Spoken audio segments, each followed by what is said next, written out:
All right, and shalom, shalom. So, welcome to Oklahoma City, King James Bible University, and this is Deacon Micah. And today, we have an interesting teaching, and it's more going over 2 Peter chapter 3, verse 3 through 4. Just going over some information that we need to learn and just meditate on as we are in these last days. So, beginning with 2 Peter chapter 3, verse 3 and 4, it reads, "So, knowing this first, that there shall come in the last days, so scoffers, walking after their own lusts," which family, no matter where you are, whatever wilderness it is, whatever land of captivity you are in, you can see that where a lot of us, then we're just doing our own thing. A lot of us, then we have no sort of shame in what we're doing.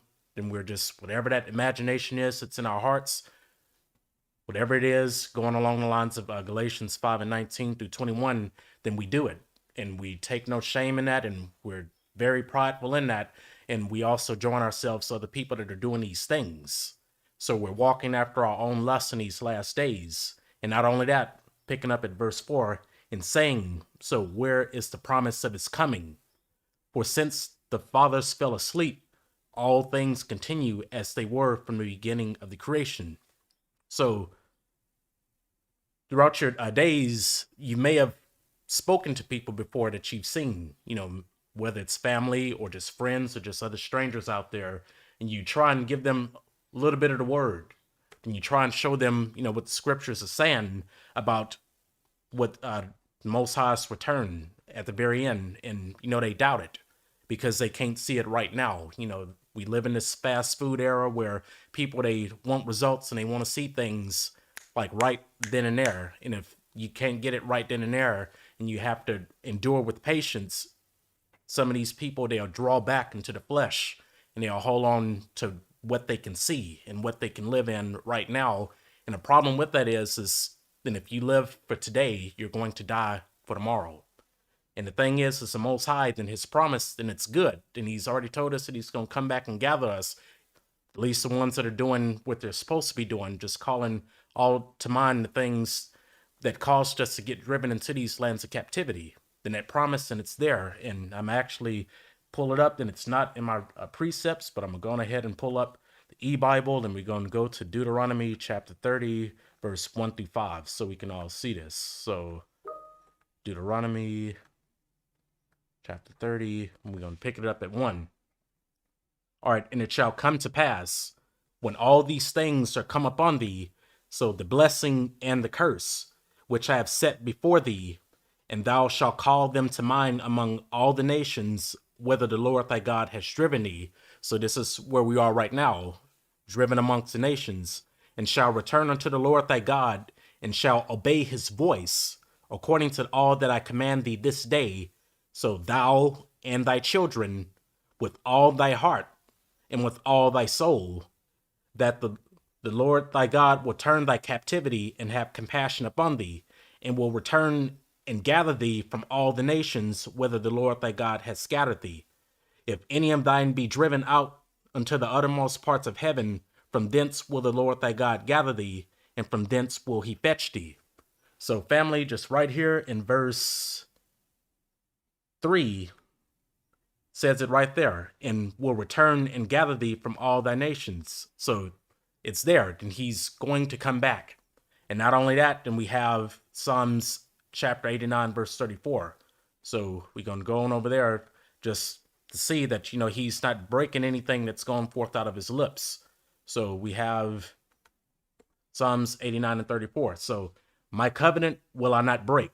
So what he established with Israel, then that's not going nowhere, "nor alter the thing that is going out of my lips," which we had just seen in Deuteronomy chapter 30, verse 1 through 5, that he's going to return and gather us from our lands of captivity. But the problem is in these last days, then we have scoffers that question that. So going back to verse 4, it says, "And saying, where is the promise of his coming? For since the fathers fell asleep, all things continue as they were from the beginning of the creation." So family, then this is our problem. We see this a lot with other family members and friends and strangers, and if you're honest with yourself, maybe this could be you as well. And the whole purpose of this teaching is just to give you some precepts and also to show you the mindset of how some of these scoffers think when they doubt the promise of the Most High's return, and you start to cleave back onto this world and what's in this world. So now we're getting ready to go to Wisdom of Solomon, chapter 2, verse 1 through 6. So, for the ungodly saith, reasoning with themselves, but not aright, because this is all in vain, their reasoning. Let me go ahead and bold this and underline it. Our life is short and tedious, and in the death of a man there is no remedy. Neither was there any man known to have returned from the grave, which they are correct with that one right there. And, we're going to look at some precepts, and we're going to go to Ecclesiastes chapter 8, verse 8, and we'll look at that because that part, we can see that in scripture. So we're going to go to the book of Ecclesiastes chapter 8 and verse 8. And it reads, let me see, actually that's the wrong one, so one and I'm look at, so it's 8 and 8, and I went to 7 and 8. So Ecclesiastes 8 and 8, and it reads, so there is no man that has power over the spirit to retain the spirit, which that's scripture's letting us know right there. Then when it's time for that spirit to depart out of your body, that's it. Neither has he power in the day of death, and there is no discharge in that war. So neither shall wickedness deliver those that are given to it. So when your time has come, then it's come. Then spirit is going to depart out of your body, and there's nothing you're going to be able to do to bring that spirit back. And not only that, then we have 2 Samuel. So we're going to go over to the book of 2 Samuel and just run another precept on that. And we're going to go to 2 Samuel chapter 14, verse 14. And we're going to pick it up there. And it reads, for we must needs die, and as water spilt on the ground. Which now we have a concept there, which then if you had a glass of water and you were just, standing on carpet, you spill that water out of the glass on that carpet, you ain't gathering that water back up, and it's spilt on the ground, that's it, which cannot be gathered up again. So that's the whole point. Then when you die, that's it. Neither does God respect any person, yet doeth he devise means that his banish be not expelled from him. So just going back over to Wisdom of Solomon chapter 2, verse 1. So neither was there any man known to have returned from the grave. Now moving it on to verse 2. So for we are both born at all adventure, and we shall be hereafter as though we have never been. For the breath in our nostrils is as smoke, and a little spark in the moving of our heart, which being extinguished, our body shall be turned unto ashes. So that's our fleshly tabernacles and our bodies that we are living in right now. And our spirit shall vanish as the soft air, which this one, it can also be seen in Ecclesiastes chapter 12, verse 7. So we're going to get ready to pull this Bible back up so we can all see this. So we're going to get ready to go over to the book of Ecclesiastes chapter 12, and we're going to go to verse 7. So picking it up, 12 and 7. Then shall the dust, so the flesh, return to the earth as it was, and the spirit shall return unto God who gave it. So that's another precept. So now picking it up at verse 4, and our name shall be forgotten in time, and no man shall have our works in remembrance, and our life shall pass as the trace of a cloud, and shall be dispersed as a mist that is driven away with the beams of the sun, and overcome with the heat thereof. So for our time is a very shadow that passes away, and after our end there is no returning. And this is why, which we had seen that in Ecclesiastes and Wisdom of Solomon. That's why. For it is fast sealed, so that no man cometh again. So, these people that are cleaving unto the flesh and that are doubting, the Most High's promise of his return, this is how some of them think, where, okay, we have this life right here, then it's short and it's tedious, and after we depart from this life, then there's no way to return back to it. And because of this reasoning, like this is what they suggest amongst themselves in verse 6. So come on, therefore, let us enjoy the good things that are present, and let us speedily use the creatures like as in youth. And that's the problem right there. And that's going to be the focus of this teaching right here. So that's what you don't want to do, is start to enjoy the things that are pleasant or that are present right here in this world, the things that are of the flesh and the pride of life, which you just look at 1 John chapter 2, verse 14 through 16. The things that are in this world, so the flesh and the pride thereof that's in it, it's not of the Father, but it's of the world. And if you get yourself, defiled and corrupted, and you just join yourself unto this, when that New Jerusalem finally does show up, you're going to have a problem. But going back to these scoffers, we go to 2 ESDRAS chapter 3, verse 8. And this is what happens after you take on that reasoning of enjoying the good things that are present. And every people walked after their own will, and did wonderful things before thee, and despised thy commandments. So then we're doing whatever it is that's going to please our flesh. So, we have people that are getting involved in homosexuality, then they're doing those things. You have people that have all sorts of practices and systems of deception that's all set on taking gain from other people to fatten their own pockets. Then you have our brothers and sisters that are, swirling the interracial thing, just walking after their own will, just doing whatever is right in their heart and in their own mind. And when you do these things, you look at 2 ESDRAS chapter 3, verse 8, you're despising the Most High's commandments, and you're just doing violence against the law. And that's where you're going to have that problem. So this is what these scoffers are doing. So moving on to Wisdom of Solomon chapter 2, verse 21 and 22. So we're going to dive into this again.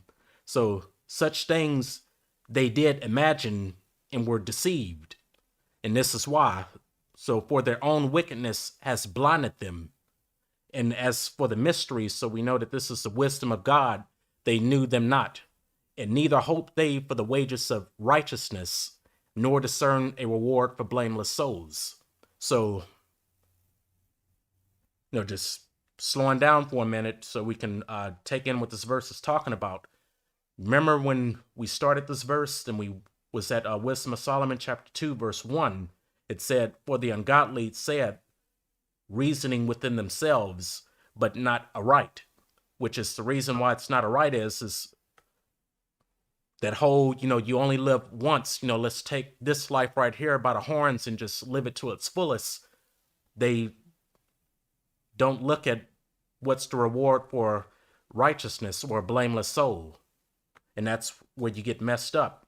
The thing is if you end up in this world right here with patience, you just cleave unto what the Most High has instructed us to be doing, you have a whole nother reward that's coming after this world passes away. And this is the reward that we're looking at right here. So we have Baruch chapter 4, verse 2. So this is the book of the commandments of God, and the law that endureth forever, which the law then it endures forever. This fleshly world that we're living in right now, not so much. All they that keep it shall come to life, but such as leave it shall die. So the thing is these scoffers and anybody else that's walking after their own imaginations, trying to reach the full height of their fulfillment so they can have no sort of, doubts, no sort of, I wish I would have did this when I was younger. They're living their fleshly life now, but they fail to realize that, what's laid in the book of Baruch chapter 4, verse 2, then if you leave the instructions and the laws and the precepts that he gave us, you're going to die in that second world. And everybody else then that kept to mind the things that the Most High told us that we need to do to get right, they're suffering with patience, they're enduring for the kingdom to come. But when it does arrive, they're going to be living in eternity. So, who's really coming out on top at the very end? Then it's the people that are doing what they're supposed to be doing, so living for the kingdom to come, and the scoffers that are enjoying everything that they can see right now, which let's go back up to Wisdom of Solomon, chapter 2, verse 6, it says, "Come on, therefore, let us enjoy the good things that are present." So the people that are enjoying the things that are present, they have the problem when that New Jerusalem shows up. So we have to keep that in mind, that Baruch chapter 4, verse 2. So this is the book of the commandments of God. So that Bible that's in front of you, that King James 16:11, and the law that endureth forever. So all they that keep it shall come to life, but such as leave it shall die, which is these scoffers. And not only that, everybody else that have lost patience and they're starting to walk after their own lusts and enjoying the things that are present in this world. So, I'm just going to park and let that meditate for a minute. All right. And now we're going to get ready to go down to Psalms chapter 24, verse 3 through 6, which this right here, then it's just letting you know that kingdom to come, then it's not a freebie, then just because then you end up dying and you stand before the Creator doesn't mean that, you're automatically just going to walk into the kingdom. Then if you departed away from those precepts and those instructions and commandments, then you will have a problem. And one of the ways that's going to cause you to depart from what he's instructed us to cleave to is when you're holding on to the things that are in this world, which is all flesh and pride of this life. But let's look at Psalms chapter 24, verse 3 through 6. So, who shall ascend into the hill of the Lord? Or who shall stand in his holy place? Which these next verses is going to answer the question that was brought forth. So he that has clean hands, so, with your hands and you're not working those sorts of iniquity, then you're not shedding innocent life, so blood, and a pure heart. So you've circumcised your heart. Then those wicked imaginations that you once had, then you've circumcised that day by day when you're denying the flesh and living for Christ. And who has not lifted up his soul unto vanity, so falsehoods and error, nor sworn deceitfully, which we had told the Most High that we were going to obey his voice. So you're not doing none of this stuff in vain, and you're being faithful in what you promised him. So he shall receive the blessing from the Lord, and righteousness from the God of his salvation. So this right here, the Psalms chapter 24, verse 3 through 6, then it's giving you a description of what a citizen of this next kingdom to come is going to be like. And, it's all of our duties, just to make sure that every day and we're doing whatever is necessary to fit the description that's in Psalms chapter 24, verse 3 through 6, because I'm pretty sure that every last one of us that are listening to this message right now, then we want to get into that next kingdom that's coming, because that's not a freebie, which I'm going to show it to you right here in 2nd ESDRAS. So we're going ahead and pull up the King James 16:11 again, and we're going to go to this book of 2nd ESDRAS, chapter 8, verse 1, and that's where we're going to get ready to pick it up from there. And it reads, so, and he answered me, so saying, the Most High has made this world, so the one that we're in right now, for many, but the world to come for few. So, we have to just remember that, this world that's coming, then it's only for the few. And it's for those citizens that fit that description in that Psalms chapter 24, verse 3 through 6. And not only that, before we go back to the preceptor, then we have another verse right there, verse 3, where it says, there be many created, but few shall be saved. So then we have to keep that in mind. So getting ready to put this down, we're going to move back forward.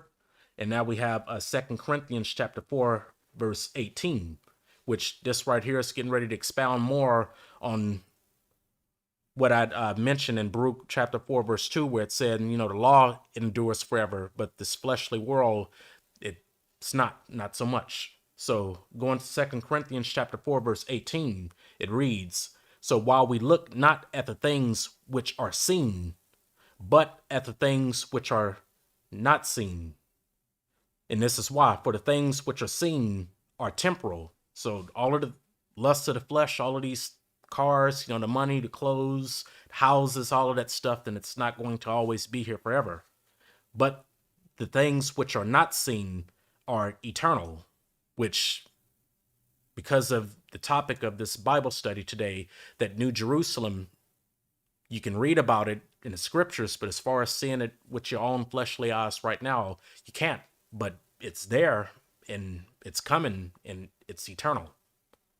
So let's go down some more. So we have 2nd ESDRAS chapter 7, verse 26. So we have our next precept, and it reads, "So behold, the time shall come," so it's coming, but these scoffers, they're not patient. They're study questioning it and saying, where is the promise of his coming? So let's go back to 2nd ESDRAS chapter 7, verse 26. "So behold, the time shall come, that these tokens which I have told thee shall come to pass. And the bride," so this is spiritual, then this is a parable for something which I'm going to show it to you, "shall appear, and she coming forth shall be seen, that now is withdrawn from the earth." So that New Jerusalem, it's just withdrawn from the earth, but it's coming.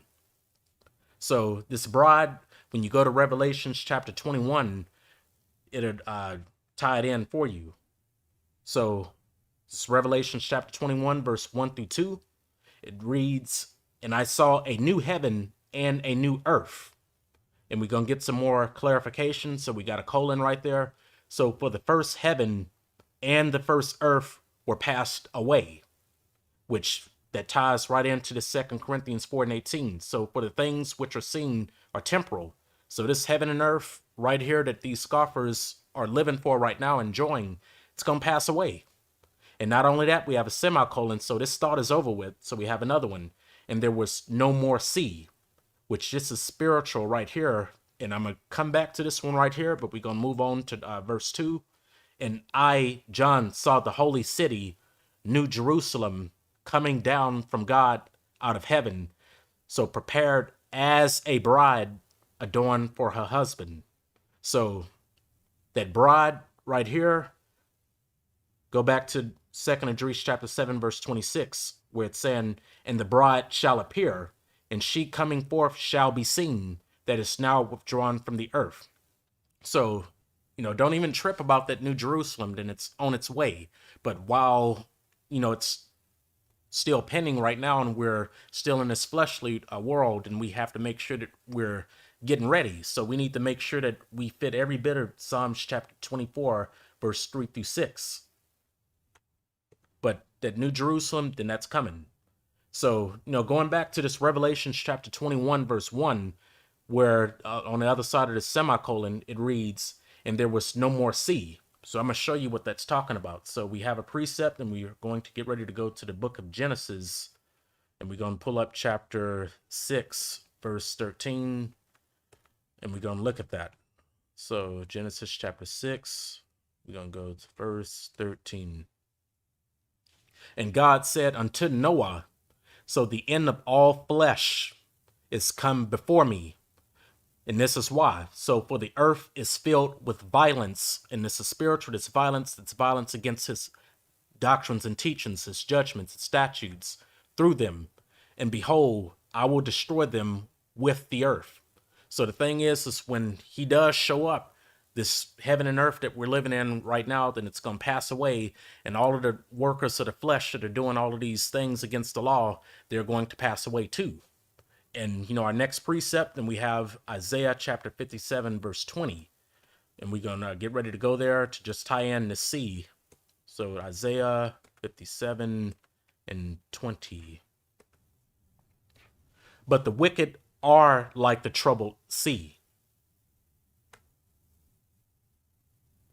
when it cannot rest, whose water, so the water, so these knowledges casts up mire and dirt, so just filth." So when we go back over to Revelations chapter 21, verse 1, "And there was no more sea." So all of these people that are living after the flesh, walking after their own imaginations, they're living now. But when that New Jerusalem comes down and it's time for eternity to begin, these people are going to pass away with the world that they're living for right now. And the thing is we need to make sure that we're not, lumped up with these people that's going to be passing away. So, and there was no more sea. That's talking about people. So, and I, John, saw the holy city, New Jerusalem, coming down from God out of heaven, so prepared as a bride adorned for a husband, which we have another precept, and we're going to go to 2nd Esdras chapter 2, verse 13. So we're going to go back over to the Apocrypha in 2nd Esdras chapter 2, verse 13. And we're going to pick it up there. So go and ye shall receive. So pray for few days unto you, that they may be shortened. And this is why, what I wanted us to focus on right here. So the kingdom is already prepared for you. So watch. So, stay sober. Don't be drunken in the night. Don't be staggering in darkness. Then you watched and you stay sober, stay vigilant. This kingdom, this New Jerusalem, it's already prepared. It's already ready. But remember when we went back to 2nd Esdras chapter 7, verse 26, it's just withdrawn from the earth right now, but it's ready. And for the time being, right now in this fleshly earth, we have to make our election sure. So going back, we have Exodus chapter 32, verse 1 and 8, which this is just, I pulled these two verses to show like a parallel to what these scoffers are doing. So picking it up at Exodus chapter 32, verse 1, it reads, and when the people saw that Moses delayed, so to come down out of the mount, which we noted he came down out of the mountain, but these people, they're looking at how then he had delayed to come out of the mount. The people gathered themselves together unto Aaron and said unto him, so unto Aaron, up, so make us gods, so these false gods and these idols, which shall go before us. So now you want these graven images, these false gods and all of these other things that you're getting ready to make with the work of your own hands to be your God, which the Most High, and he already told us that he's our guide and a God of them that keeps his precepts. But, this is what happens when you get impatient.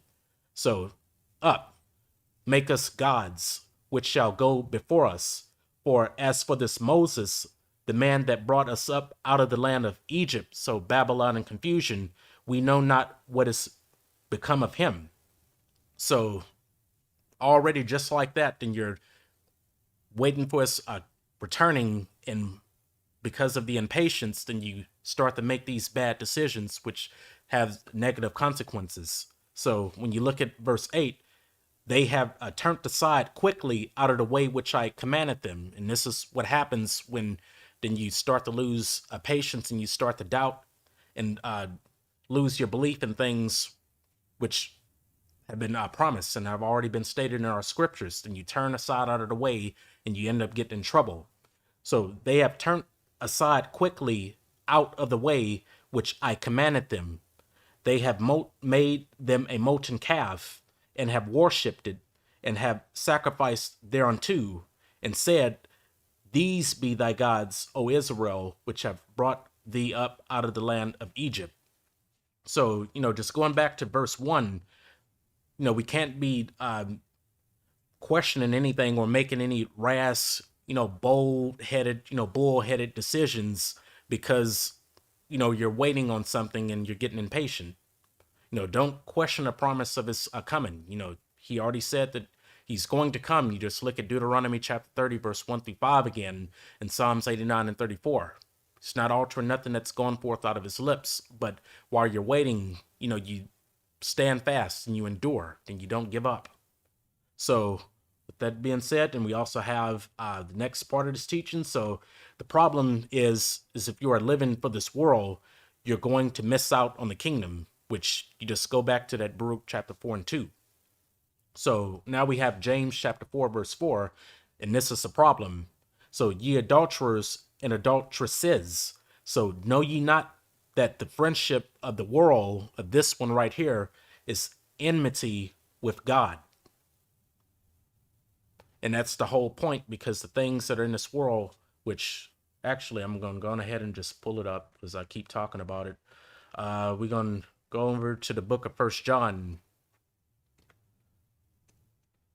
And we're going to go to chapter 2, and we'll go to verse 14 through 16. So 1 John 2, 14. Actually, we're going to pick it up at verse 15. So picking it up at verse 15, and love not the world, so neither the things that are in the world. So if any man love the world, the love of the Father is not in him.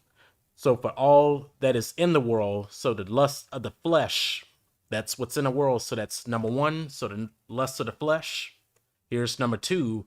So the lust of the eyes. And here's number three. And the pride of life. So that's what's in the world. It's not of the Father, but is of the world. And going to verse 17. And the world passes away, which we had just seen that in Revelation chapter 21, and the lust thereof. But he that doeth the will of God abideth forever. So we have to remember that with James chapter 4, verse 4. So know ye not that the friendship of the world is enmity with God? And we just seen why. You know, the things that are in this world, the lusts of the flesh, the lusts of the eyes, and the pride of life, that's not of God. So whoever therefore will be a friend of the world is the enemy of God. And we have some precepts to go along with that. So we're going to get ready to pull this back up, and we're going to go to Romans chapter 8, verse 7 and 8. And we're going to pick it up there to get some more clarification on what's going on here. So have Romans chapter 8, verse 7 and 8. So because the carnal mind is enmity against God, and this is why, for it is not subject to the law of God. So neither indeed so in works can be.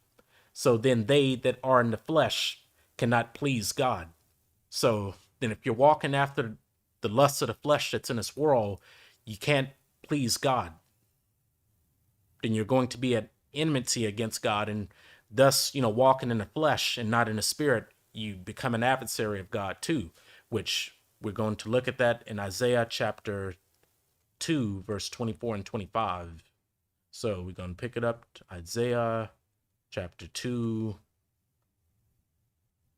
Actually, it's probably chapter 1. Let me go back and look at it. I'm going to find this precept. Yeah, here it is. So it's actually chapter 1. So excuse me. So therefore, saith the Lord of hosts, the mighty one of Israel. So, I will ease me of mine adversaries, and avenge me of my enemies. And I will take my hand, so my power upon thee, and purely purge away thy dross. So this dross, then if we remember, I'd covered this in that brass and iron, and that's just that wickedness, then that flesh, that sin. So if you hadn't seen that brass and iron teaching, it's a good one, then I highly encourage you to go back and look at it.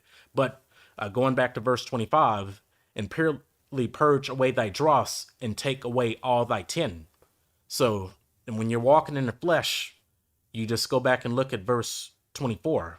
Then you are an adversary in the Most High, then he's going to take you out. So just remember that. So moving forth, going back down to actually the verses right there too. So 1 John chapter 2, verse 16 and 17. For all that is in the world, so the lust of the flesh and the lust of the eyes and the pride of life, is not of the Father, but is of the world. And the world passes away, and the lust thereof. So, but he that doeth the will of God abideth forever. So, let me see. And, the last precept that I had was this 1 Thessalonians chapter 4, verse 3 through 6, just to give us some more clarification on this part of 1 John chapter 2, verse 17, where it's talking about the will of God abideth forever. So, right here in 1 Thessalonians chapter 4, verse 3 through 6, it reads, for this is the will of God. So your sanctification, which we know that we're sanctified through the word, that you shall abstain from fornication, which that goes both ways. Then that's carnal, so you're not just hopping in bed, sleeping with a whole lot of other people, and you're not married. And that also goes spiritually. So you're not tying yourself to all of these other belief systems and just all of these other doctrines that are out there. and you're holding fast to that one seed, which is the word of God, so that every one of you should know how to possess his vessel in sanctification and honor, which we know that when you look at Romans chapter 12, verse 1, we have to present our bodies as a living sacrifice, so holy and acceptable, which, I'm going to go ahead and pull at. So we're going to go to Romans chapter 12 and picking it up at verse 1. Actually, got to go, here we are. All right, so it reads, "So I beseech you, therefore, brethren, so by the mercies of God, so that ye present your bodies a living sacrifice, so holy," which we know that it's separated from the things that it's in this world, "and acceptable unto God, which is your reasonable service.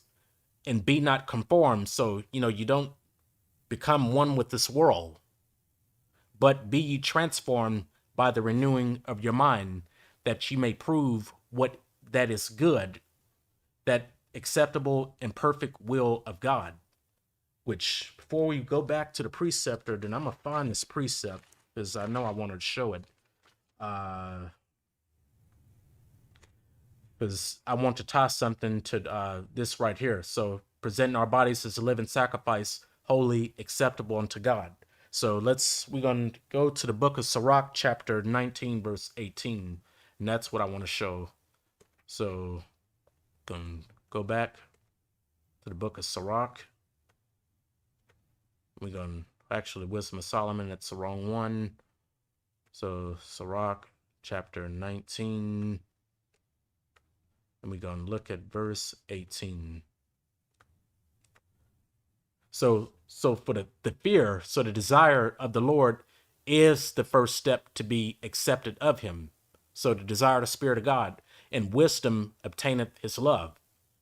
So that's how you're presenting your body. Then it's full of his desire and also that wisdom, and it's holy and acceptable.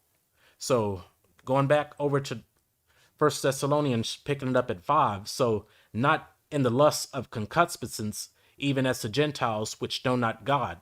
Because, the Gentiles, they're Gentiles of the mind. They're walking after their own imaginations, and their hearts is blinded by the ignorance that's in them. So, got to pull this back up again and show the precept, because I do this because I want y'all to see this for yourselves and not just take it just from me. So we're going to go to Ephesians chapter 4, verse 17 through 19. And it's going to be the next precept. "This I say, therefore, and testify in the Lord, that ye henceforth walk not as other Gentiles walk, in the vanity of their mind," which we already seen in Romans chapter 12, verse 1 and 2. We can't be conformed to this world, but we have to be transformed by the renewing of our mind. So not walking in the vanity of our mind.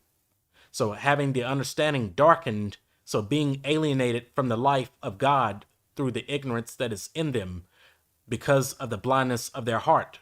So who being past feeling had given themselves over to lasciviousness, so to all of this lust, to work all uncleanness with greediness. So this is not how we're supposed to be walking. So this is right here, this Ephesians 4 and 17 through 19. It's contrary to what the will of God is. Because when we go back over to Thessalonians, it's saying that every one of you should know how to possess his vessel in sanctification and honor, not in the lust of concupiscence, even as the Gentiles which know not God, that no man, which this is in addition, that no man go beyond and defraud his brother in any matter, which this defraud, then it's spiritual. We're going to get into this, but for the time being, I'm going to go ahead and make that green, which I should have did that when I was preparing this, but I'm going to go ahead and do it now. And we'll bold that and underline it. That no man go beyond and defraud his brother in any matter. And this is why. So because that the Lord is the avenger of all such, as we also have forewarned and testified. So I'm going to go ahead and open this up. So hopefully this will come down some more. Nope. Let me just, actually this will fix it. Nope, then that's actually a bug. Then I don't. All right, so far as that defraud in verse 6, then this is spiritual, and it's when you look at the spiritually, what this is talking about is that you're not taking this knowledge and understanding and you're twisting it up. So you're teaching them things that are not true, and you're getting them to believe things that God didn't say. And thus, when you defraud them of their understanding, you alienate them from the Most High, and you cause them to wander out of the way. No, you don't do this with your brothers and sisters, because if you do this, here's the punishment right here. Because that the Lord is the avenger of all such, as we also have forewarned you and testified. So we're going to look at 2 precepts before we get ready to wrap this out. So the first one is we're going to go to Sirach chapter 34, verse 21, and we're going to look at how this defrauding your neighbor spiritually, how that works. So Sirach chapter 34, verse 21, and it reads, so the knowledge of the needy is their life. So he that defrauded him thereof is a man of blood. So when you're defrauding your neighbor and your brother of that understanding, that knowledge, you're teaching them falsities and vanities, things that are not true, and they're believing and holding on to that. When you make them, cause them to depart and wander away from the Most High, you've killed that person spiritually. And it also goes on beyond that. If you teach people bad habits and they start to cleave onto that and they hold on to it, you've killed that person spiritually too. So like an example of this would be, let's say you have 2 ladies, so 2 young sisters. One of them, let's say she's a prostitute, and the other one, and she's a college student. So they're both living together, and the prostitute, and she's coming to the apartment every day with just all sorts of money. And the college student, and she's struggling, needing money, but the prostitute is telling her, then if you follow this lifestyle right here, then you do this hustle, then you can do this on the weekends, and you can make all sorts of money. You won't have to worry about, paying a phone bill. Then you won't have to worry about, food and gas and all of these other things. Then if that college student, because of what the prostitute told her, picks up that prostitution lifestyle as well, that prostitute, then she just murdered that college student spiritually. So you don't want to do that. And now we have another precept, which this is in the first 5. Then we have Genesis chapter 9, verse 6, which he's already stated this right here in the first 5. Whoso sheddeth man's life, by man shall his blood be shed. For in the image of God made he man, which we know that the Most High, and he told us how he made us in his image, and we are after his likeness. We're supposed to be just like him. So if you're teaching people these ungodly habits and these lifestyles, or you're teaching them doctrine that's not true, heresies and all of these vanities, and they're starting to walk in those paths that you've laid before them, those stumbling blocks, you've killed that person spiritually, and you're going to have a damnation for that too. So let's look at Genesis chapter 1, verse 20. I believe it's 24. Not, then I'll be right in the blast radius. Actually, here it is, verse 26 it is. So when God said, so let us make man in our image, so after our likeness, that's how we're supposed to be. Just like the way that the Spirit of God is, and we know that Christ, and he's all light, and there's no darkness in him. So that's how we're supposed to be as well. So, you don't go defrauding your neighbor or your brother. You're teaching them all of these bad ways that's going to cause them to not be in a likeness, in the image of the Spirit of God. So next thing that I wanted to show, then I have another precept, which had just hit me. So let me find it in my Bible first. But I believe it's Deuteronomy chapter. Yep. So Deuteronomy chapter 32, verse 46. So we're going to get ready to go back to this e-Bible and go to Deuteronomy 32 and 46. So bear with me, and I have slow hands. All right. So And he said unto them, so set your hearts unto all the words which I testify among you this day, which ye shall command your children to observe to do all the words of this law. For it is not a vain thing for you. And this is why. So because it is your life. So all of these words that we're supposed to be setting our hearts to. And through this thing, ye shall prolong your days in the land whither you go over Jordan to possess it. So going back to that Sirach chapter 34, verse 21, that bread of the needy, then that's their life. So you don't go defrauding your brother or your neighbor, then you don't do it. Because this word, then it's their life. And if you go defrauding them, you are a man of blood.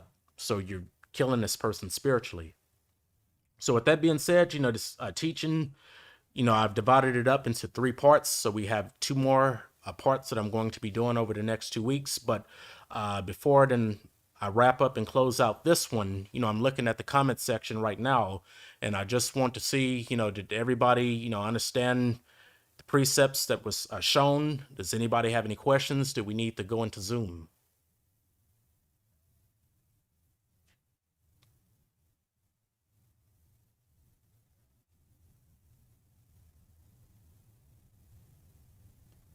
All right, so I'm still waiting, and I don't see anybody saying anything. So, I'm a clear. All right, understand. All right, so just want to make sure that I'm not leaving anybody, hanging high and dry where, they're not understanding anything. Yep, so everybody is good. So, I have 2 more segments of this teaching. Then I ended up cutting it into 3 segments because I didn't want to just make it so long to where, I'm exceeding, everybody's attention span, and then things end up getting looked over. I want everybody to be able to just take this all in, and just keep the teaching so short to where it'll be fresh. So with that being said, I'm going to see y'all next Sunday, and we'll get to the next part of this series. But until next time, peace.